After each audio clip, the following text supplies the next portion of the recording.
കണ്ടു. റിയാസ് ഷെരീഫാണ് തുണ്ടിന്റെ ഡയറക്ടർ. ബിജു മേനോൻ, പിന്നെ ഷൈൻ ടോം ചാക്കോ, ഉണ്ണിമായ പ്രസാദ്, പിന്നെ അങ്ങനെ കുറെ പേരുണ്ട്.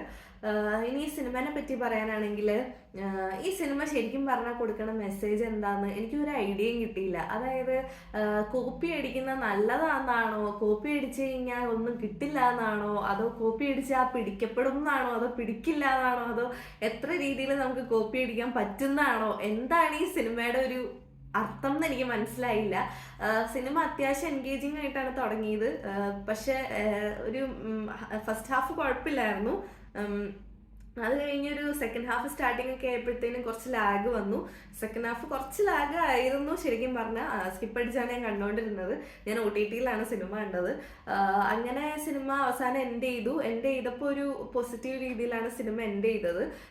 പിന്നെ ഈ സിനിമയുടെ വേറൊരു പ്രശ്നം എന്താണെന്ന് വെച്ച് കഴിഞ്ഞാൽ, ഇതിൻ്റെ പല സമയത്തും ഈ സിനിമയിൽ ഇപ്പം ഒരു സീനിൽ നിന്ന് അടുത്ത സീനിലേക്ക് പോകുമ്പോൾ അതിൽ ഇൻഫോർമേഷൻസ് കൊടുക്കുന്ന വെച്ചാൽ ഒരു സീനിൽ നിന്ന് അടുത്ത സീനിലേക്ക് പോകുമ്പോൾ അത് എന്താണ് കാര്യം എന്നുള്ളത് കുറച്ച് കഴിഞ്ഞിട്ടാണ് പറയണം. അപ്പം ഒരു കാര്യം ഇപ്പൊ ബിജുമേനോൻ ഒരു കാര്യം ചെയ്യാണ്, അത് എന്തിനാണ് ചെയ്യുന്നത്, എന്താണ് അവിടെ സംഭവിച്ചതെന്ന് ഉള്ള ഒരു റീസൺ ഉണ്ടാവുമല്ലോ. ആ റീസൺ പറയണത് എന്താ പറയാ, കുറച്ച് നേരം കഴിഞ്ഞിട്ടാണ്. അതായത് ഇൻഫർമേഷൻസ് സിനിമയിൽ കറക്റ്റ് സമയത്ത് പോണില്ലാത്തതുകൊണ്ട് കൺഫ്യൂഷൻസ് കൂടുതലായിട്ട് എനിക്ക് തോന്നി.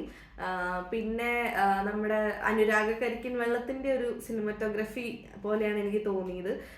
ഏകദേശം അതുപോലത്തെ തന്നെ കളർ ടോണും അതുപോലത്തെ സിനിമറ്റോഗ്രഫിയും അതുപോലത്തെ സെയിം എന്നല്ല, പക്ഷെ സിമിലാരിറ്റി തോന്നി.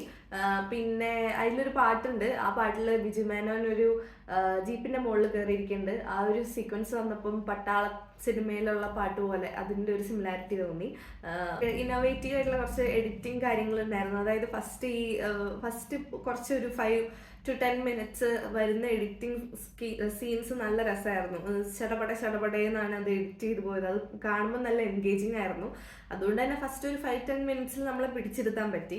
അത് കഴിഞ്ഞിട്ട് പിന്നെ ഇടയ്ക്കൊക്കെയാണ് ഈ എഡിറ്റിങ്ങിൻ്റെ കുറച്ച് കാര്യങ്ങൾ എന്ന് വെച്ചാൽ രാത്രി ആവുന്നതും അങ്ങനത്തെ കുറച്ച് കാര്യങ്ങളൊക്കെ ഉണ്ടായിരുന്നു. അത് അത്യാവശ്യം എഡിറ്റിംഗ് നൈസായിരുന്നു. ബാക്കി കാര്യങ്ങൾ എനിക്ക് അങ്ങനെ ഒന്നും ബേസിക്കലി എനിക്ക് സൂപ്പർ എന്ന് പറയാനുള്ളതൊന്നും എനിക്ക് തോന്നിയില്ല. ഫണ്ണി എലമെന്റ്സ് എവിടെയൊക്കെയോ ഉണ്ടായിരുന്നു, കുറച്ചൊക്കെ ചിരിച്ചു. പക്ഷെ ചിലത് കൺവേയിങ് ആവാത്ത ഫണ്ണി എലമെന്റ്സും ഉണ്ടായിരുന്നു. അതാണ് എനിക്ക് തുണ്ടിനെ പറ്റി പറയാനുള്ളൂ. So thanks for watching Helen reacts. Thank you.